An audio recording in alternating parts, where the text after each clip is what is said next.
9 German fighters circle below him. His engine is already coughing. His wingmen are scattered or dead. Standard doctrine says climb, regroup, retreat. Instead, he pushes the stick forward and dives straight into the center of the enemy formation at a speed that should rip his wings off. What happens in the next 4 minutes will rewrite fighter tactics for the rest of the war. Spring 1942. The skies over northern France belong to the Luftwaffe. British fighters patrol in neat formations, following doctrines written in peacetime by men who never faced a Messerschmitt at 400 miles per hour. The tactics are elegant on paper, disciplined, predictable, and they are killing young pilots faster than the training schools can replace them. Fighter command is bleeding. Every sortie over occupied Europe is a calculated risk. The Spitfires are magnificent machines, but the men flying them are being taught to fight the last war. They climb into a turning dogfight. They engage honorably. They die methodically. The Germans know this. They have learned to read the patterns. When a British squadron appears on the horizon, the 109s climb, bait the Spitfires into a turning fight, and then the Focke-Wulfs drop from above like stones. It is geometry, it is predictable, it is lethal. The loss rates are unsustainable. Command knows it, the squadrons know it, but doctrine is doctrine, and improvisation is discouraged. There is a rhythm to the slaughter, and it has become routine. Then a South African pilot starts doing something no one taught him. He does not turn with the enemy. He does not climb to gain altitude advantage. He dives, straight down, past the merge, through the danger zone, faster than physics should allow. He uses gravity like a weapon and speed like armor. And he comes back alive. The first time he does it, his squadron leader writes him up for reckless flying. The second time, he is pulled aside and lectured on the fundamentals of air combat. The third time, he ignores the lecture entirely and goes back up. His name is Squadron Leader Marmaduke Thomas St. John Pattle. Everyone calls him Pat. He has a quiet voice, a farmer's build, and a mechanical intuition that borders on clairvoyance. He does not argue with his superiors. He simply keeps diving. If this history matters to you, tap like and subscribe. He was born in the Orange Free State in 1914 in a landscape of dust and endless sky. His father was a mining engineer. His mother raised him with discipline and silence. There was no money for drama, no room for excess. You worked, you solved problems, you moved on. Pat learned to fly in Johannesburg on worn-out biplanes held together with wire and hope. He soloed after 7 hours. The instructors noted his hands were steady and his decisions were fast. He did not overthink. He did not freeze. He flew the way other men drove trucks. In 1936, he joined the Royal Air Force on a short service commission. He was sent to England, then Egypt, then Greece. He flew Gladiators, then Hurricanes, then Spitfires. He adapted to each machine the way a craftsman adapts to a new tool.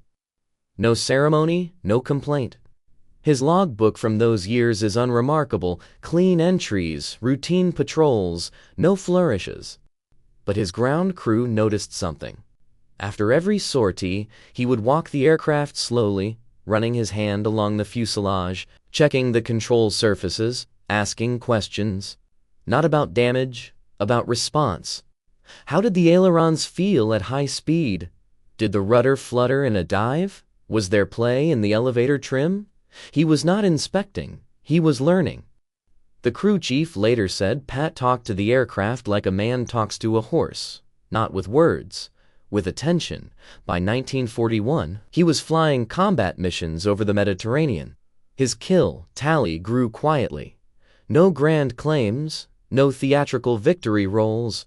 He fired short bursts, close range, and did not waste ammunition. He returned with bullet holes in his wings and said nothing about them. Other pilots admired his composure. He never bragged. He never hesitated. He had the kind of calm that comes from solving problems in 3 dimensions while someone is trying to kill you. But it was his unorthodox diving attacks that set him apart. While others climbed into swirling dogfights, Pat would position himself high, pick a target, and then drop like a falcon. He would blow through the furball at terminal velocity, fire a 2-second burst, and zoom back up on pure momentum before the enemy could react. It looked reckless. It looked like suicide. It worked. The older pilots called it the caveman approach. No finesse, no grace, just speed and violence. They mocked it in the officers' mess. They said it violated the principles of energy management, of situational awareness, of teamwork. Pat listened, nodded, and kept diving. He understood something they did not. In a dogfight, time compresses. The pilot who completes the decision loop faster wins. Turning fights stretch that loop. They become contests of endurance, of fuel, of patience. But a dive collapses the loop entirely. You see? You commit. You execute. There is no second guessing, and there is no defense. A fighter climbing into a turn is predictable. A fighter diving at maximum speed is a problem without a solution. You cannot outkern gravity. You cannot outclimb momentum. Pat was not a theorist. He did not write tactical papers. But he had discovered through instinct and repetition a principle that would later become doctrine. Speed is life. Altitude is insurance. And the initiative belongs to the man who strikes first and vanishes before the enemy can respond. March 1942. The air war over France has become a killing floor. Fighter command is losing experienced pilots faster than they can be replaced. The Germans have refined their tactics into a brutal efficiency. They fly in pairs, in staggered altitudes, with discipline and patience. When the British arrive, they wait. They let the Spitfires commit. Then they pounce. The British squadrons are still flying the old formations, Vics of 3. Tight, parade ground spacing. Beautiful to watch. Fatal in combat. The wingmen spend more time avoiding collision with their own leader than watching for threats. The Germans have learned to ignore the formation and simply pick off the outermost aircraft, one at a time, like wolves culling a herd. Command knows the tactics are failing. Reports come back from every squadron. The same story, the same losses, but changing doctrine requires consensus, testing, approval, and time is a luxury no one has. Meanwhile, pilots are dying in predictable ways. Pat watches this from the cockpit and the debriefing room. He sees the pattern, the hesitation, the adherence to rules that no longer match reality. He sees young pilots frozen by doctrine, waiting for permission to survive. He tries to explain his method to his squadron leader. He describes the dive attack, the energy advantage, the psychological shock of a high-speed pass, the impossibility of retaliation. He sketches it on a chalkboard in the ready room. He uses physics, geometry, common sense. The squadron leader listens politely. Then he reminds Pat that fighter combat is not a solo endeavor. It requires coordination, mutual support, discipline. Diving away from your wingman leaves him exposed. Diving into an enemy formation without backup is not tactics. It is gambling. Pat does not argue. He has learned that some men trust experience and some men trust process. He has also learned that when the two conflict, process wins the meeting and experience wins the fight. So he stops trying to convince anyone. He just keeps flying his way. And his kill count keeps rising. By April, he has more confirmed victories than anyone in his squadron. By May, he is one of the highest-scoring Allied pilots in the theater. The numbers are impossible to ignore. But the method remains controversial. Other pilots begin to imitate him. A few of the younger ones, the ones who have seen too many friends spin into the channel, start experimenting with diving attacks. Some of them come back. Some of them do not. The technique requires judgment, nerve, and an intimate understanding of the aircraft's limits. It is not a tactic you can teach in a classroom. The old guard remains skeptical. They point to the failures and ignore the successes. They say Pat is lucky. They say his approach works only because he is exceptionally skilled, and that average pilots attempting the same maneuver will simply kill themselves faster. There is truth in this. Pat is not average. But the critique misses the larger point. The old tactics are not working for average pilots either. They are simply dying in a more doctrinally acceptable fashion. The crisis comes to a head in late May. Intelligence reports indicate a major Luftwaffe operation forming over the Pas-de-Calais, a large fighter sweep designed to draw out the RAF and bleed it dry. Command decides to meet the threat head-on. Every available squadron is scrambled. Pat's unit is part of the response. They take off in the early afternoon, climbing into a sky already crowded with contrails and radio chatter. The mission brief is simple. Engage the enemy, protect the bombers, survive if you can. But the Germans are waiting. And they have brought everyone. Merge happens at 22,000 feet. Pat sees them first, a swarm of 109s, staggered in altitude, weaving lazily, waiting for the British to commit. Below them, a second layer of Focke-Wulf 190s, faster and heavier, holding in reserve. It is a trap disguised as an opportunity. His squadron leader orders the standard attack. Climb, engage the high fighters, maintain formation. Pat knows what will happen next. The 1-on-9s will turn. The 1-to-90s will dive. His squadron will be shredded in the crossfire. He makes a decision. He does not ask for permission. He breaks formation, pushes the stick forward, and dives. The Spitfire accelerates like a stone.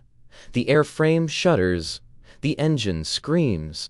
The altimeter unwinds in a blur. He is doing things to the aircraft that the manual says will cause structural failure. The wings flex. The controls stiffen. He keeps the dive. Behind him, his squadron leader is shouting on the radio, ordering him to return to formation, threatening disciplinary action. Pat does not respond. He is too busy calculating angles. He is diving toward the lower group of 190s. They do not see him yet. They are focused upward, waiting for the bomber escort to descend into range. Pat is coming from above and behind, outside their field of vision, faster than they expect. He closes to 300 yards, 200, 100. He selects a target. A 190 on the left edge of the formation, slightly separated. He centers the gun sight. Fires. The burst is 2 seconds. Cannon and machine gun. The 190 shudders, rolls inverted, and falls away trailing smoke. No explosion, just sudden, catastrophic damage. The other Germans react, but they are already behind the curve. Pat is past them, diving through their formation, gone before they can bring guns to bear. He pulls out of the dive at 12,000 feet, hemorrhaging speed, but alive. He looks up. The sky is full of turning fighters. The squadron is engaged, scattered. The fight has dissolved into chaos, and he is alone, exactly where he wants to be. He begins to climb, not straight up, at an angle, regaining energy, watching.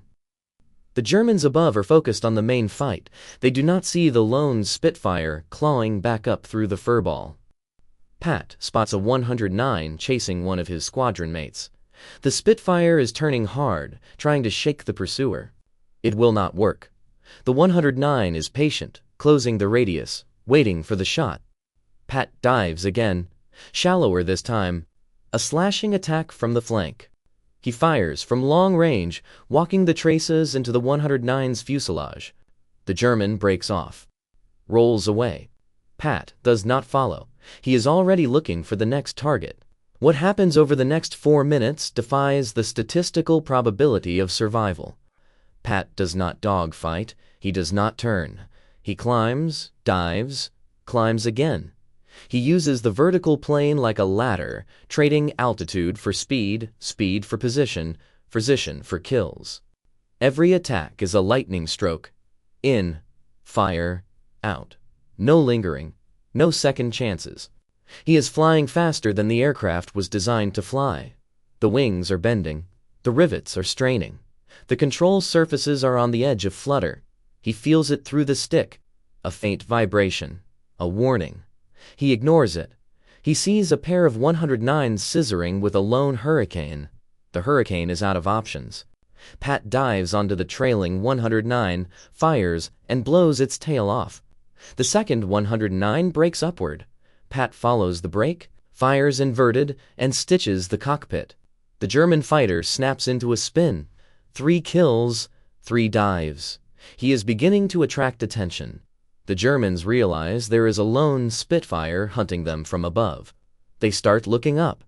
But looking up costs them focus on the main engagement. Pat is disrupting the rhythm of the entire battle.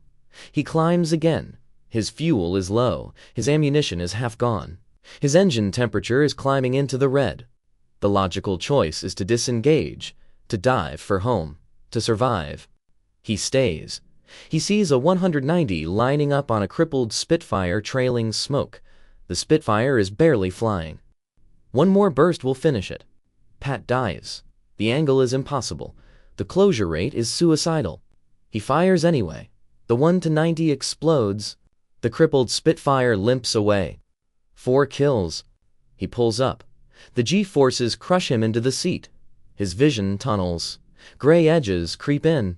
He eases the stick, lets the blood return to his brain, and keeps climbing. Another 109. Another dive. Another 2-second burst. The 109 rolls onto its back and falls away, engine dead. 5 kills. The sky is thinning. The surviving Germans are breaking off. They have lost cohesion, lost the initiative. They are no longer hunting. They are defending.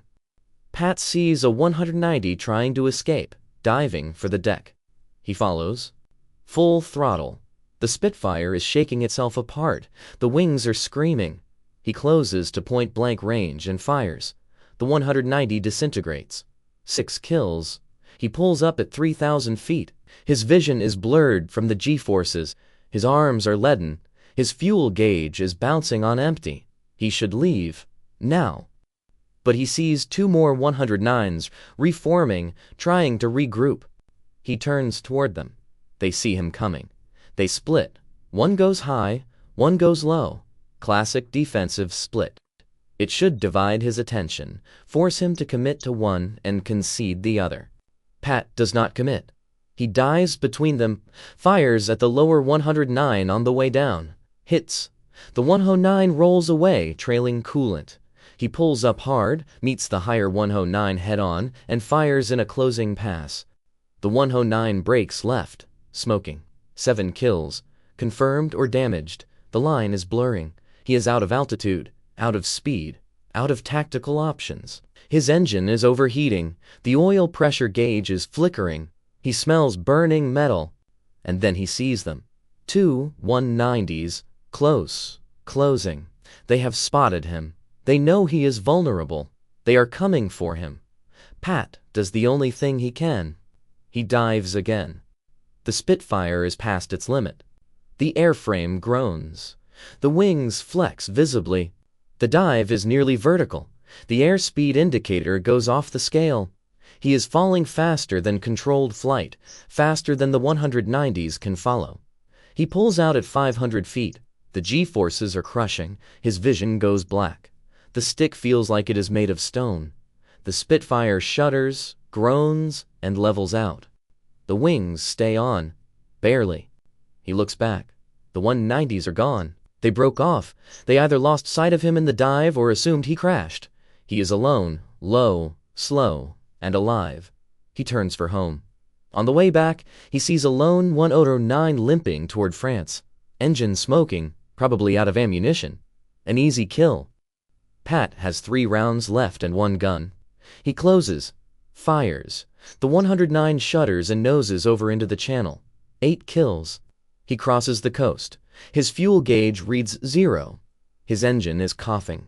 He glides the last 5 miles to base, lands on fumes, and taxis to the hard stand. The ground crew rushes over.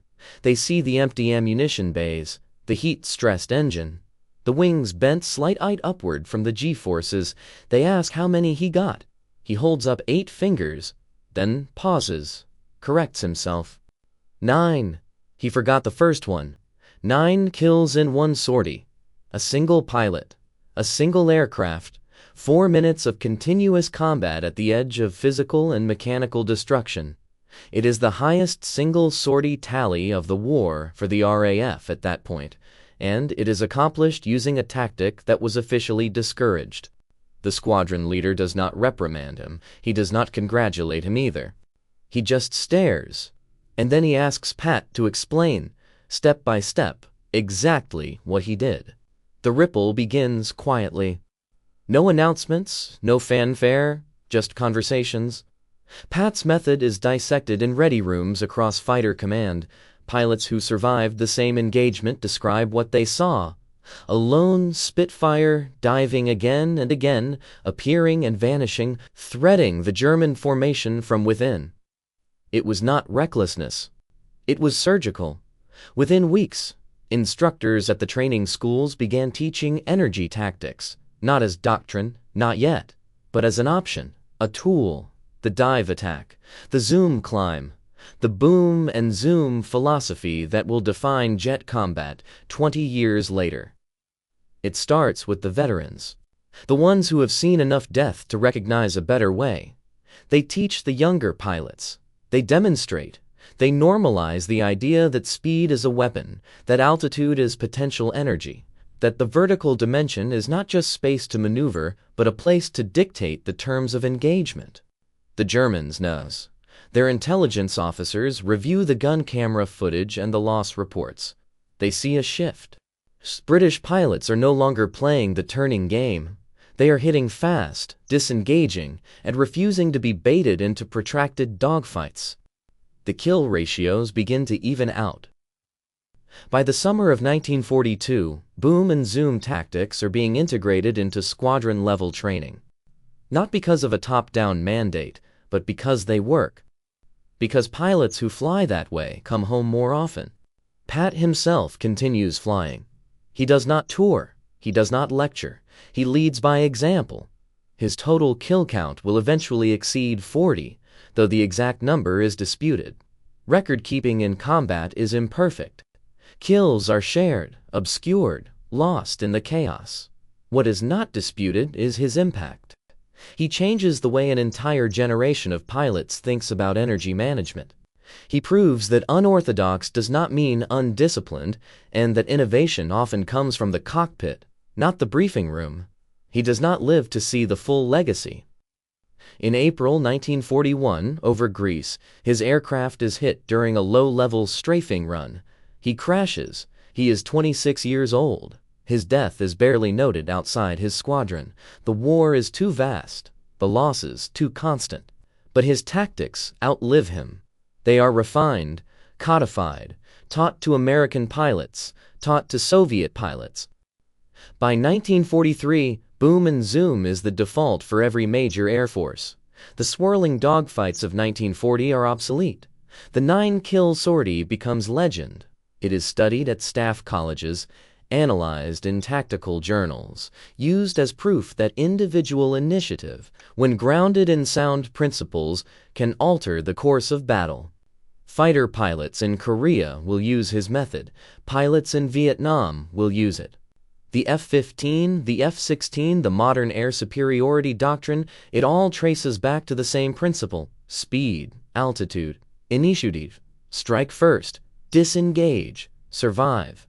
And it all started with a South African farmer's son who refused to turn when everyone else did. There is a photograph of him. Faded now. He is standing beside a Spitfire, hands on his hips, looking at something off camera. He is not smiling. He looks tired. He looks like a man who has seen too much and said too little.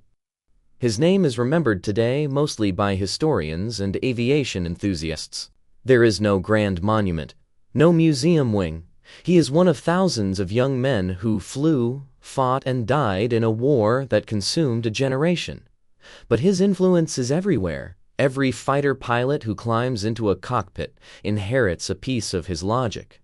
The idea that rules are tools, not scripture. That survival requires adaptation.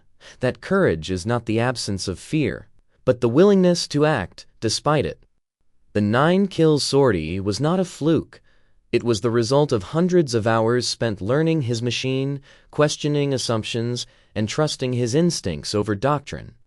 It was the culmination of a philosophy that the enemy's expectation is a vulnerability, and that surprise is a force multiplier. In the decades after the war, tacticians would formalize what Pat understood instinctively: energy maneuverability theory, the OODA loop, Boyd's doctrine of fast transients. All of it echoes the same truth. The pilot who controls the tempo of the fight controls the outcome. Pat never wrote a manual. He never theorized. He simply flew the way logic and physics told him to fly.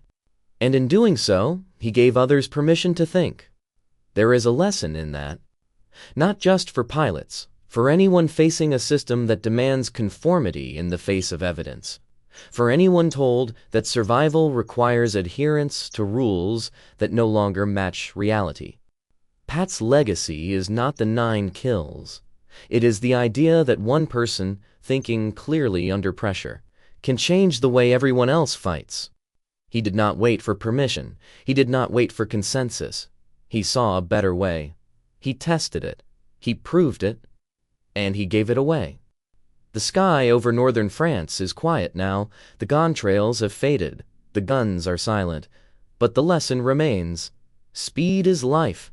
Altitude is opportunity. And the initiative belongs to those who dare to dive when everyone else climbs.